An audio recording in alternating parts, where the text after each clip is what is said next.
Hello friends, दालें यानी कि पल्सेस ऐसे तो हर किचन का हिस्सा होती हैं, पर कई बार हम इनके नाम नहीं जानते और इनकी अपीयरेंस में भी बहुत कंफ्यूजन होती है। तो चलिए फ्रेंड्स, आज की वीडियो में ऐसे ही कुछ पल्सेस के नाम जानते हैं, both in Hindi and in English. तो चलिए आज की वीडियो स्टार्ट करते हैं। जो पहली दाल है वो है धुली मूंग दाल। धुली मूंग दाल को हम इंग्लिश में बोलते हैं येलो स्प्लिट ग्राम, या फिर आप इसको पेटीट येलो लेंटिल्स भी बोल सकते हैं। तो इन दोनों में से आप कोई भी नाम बोल सकते हैं, तो येलो स्प्लिट ग्राम या फिर पेटीट येलो लेंटिल्स। अब नेक्स्ट दाल देखते हैं, ये है साबुत मूंग दाल। साबुत मूंग दाल को इंग्लिश में बोला जाता है whole green gram, whole green gram. Now next pulse देखते हैं, ये है धुली मसूर दाल। धुली मसूर दाल को हम इंग्लिश में बोलते हैं रेड लेंटिल्स, रेड लेंटिल्स। अब नेक्स्ट पल्स देखते हैं, ये है साबुत मसूर दाल। साबुत मसूर दाल को इंग्लिश में बोला जाता है ब्राउन लेंटिल्स, ब्राउन लेंटिल्स। अब नेक्स्ट पल्स देखते हैं, ये है काबुली चने। काबुली चने को हम इंग्लिश में बोलते हैं चिक पीस, चिक पीस।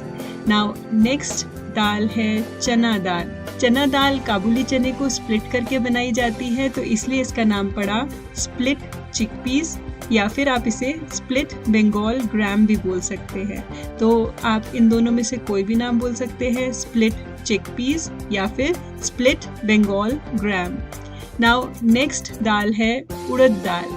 उड़द दाल जो काली दाल होती है, इसे हम इंग्लिश में बोलते हैं whole black gram, whole black gram. अब अगली दाल देखते हैं, ये है सफ़ेद मटर दाल। सफ़ेद मटर दाल को हम इंग्लिश में बोलते हैं white peas, white peas. Now let us move on to the next pulse. ये है अरहर दाल, या फिर इसे कई बार तुअर दाल भी बोल दिया जाता है, और इसे इंग्लिश में हम बोलते हैं split pigeon peas, split pigeon peas. चलिए नेक्स्ट पल्स देखते हैं, ये है साबुत अरहर दाल। साबुत अरहर दाल को हम इंग्लिश में बोलते हैं pigeon peas, pigeon peas. Next दाल है मूंग छिलका दाल, और इसे इंग्लिश में हम बोलते हैं split green gram, split green gram. अब नेक्स्ट पल्स की तरफ बढ़ते हैं, ये है काले चने। काले चने को हम इंग्लिश में बोलते हैं ब्लैक चिकपीस, ब्लैक चिकपीस। चलिए नेक्स्ट दाल देखते हैं, ये है मोठ दाल। मोठ दाल को हम इंग्लिश में बोलेंगे मोठ बीन्स या फिर टर्किश ग्राम, मोठ बीन्स और टर्किश ग्राम। अब नेक्स्ट दाल है उड़द छिलका दाल। उड़द छिलका दाल को हम इंग्लिश में बोलते हैं split black gram, split black gram. Now next pulse है धुली उड़द दाल। धुली उड़द दाल को हम इंग्लिश में बोलेंगे white split lentils, white split lentils. चलिए नेक्स्ट दाल की तरफ बढ़ते हैं, ये है कुल्थी दाल, या फिर इसे हम कई बार कुलथ की दाल या फिर कुलथ भी कह देते हैं, और इसे इंग्लिश में हम बोलते हैं हॉर्स ग्राम, हॉर्स ग्राम। नाउ नेक्स्ट पल्स है रंगून वाल बीन्स, या फिर इसे कई बार केवल वाल दाल भी कह देते हैं, और इसे इंग्लिश में हम बोलते हैं बटर बीन्स या फिर Lima beans.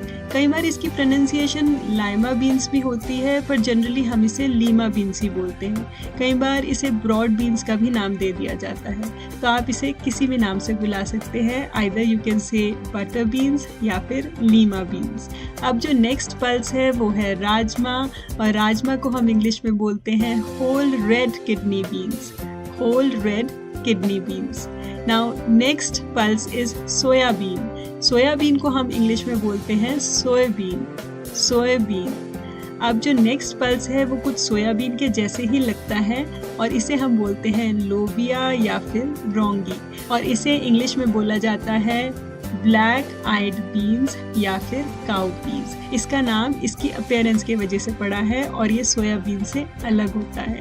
So friends, that was all about this video. I hope कि अब आपको डिफरेंट पल्सेस या फिर दालों के नाम पता चल गए होंगे, and it will surely add to your vocabulary. So friends, if you like the video and found it useful, please do hit the like button, share it with your friends, and also do subscribe the channel if you have not yet subscribed it. Thanks for watching.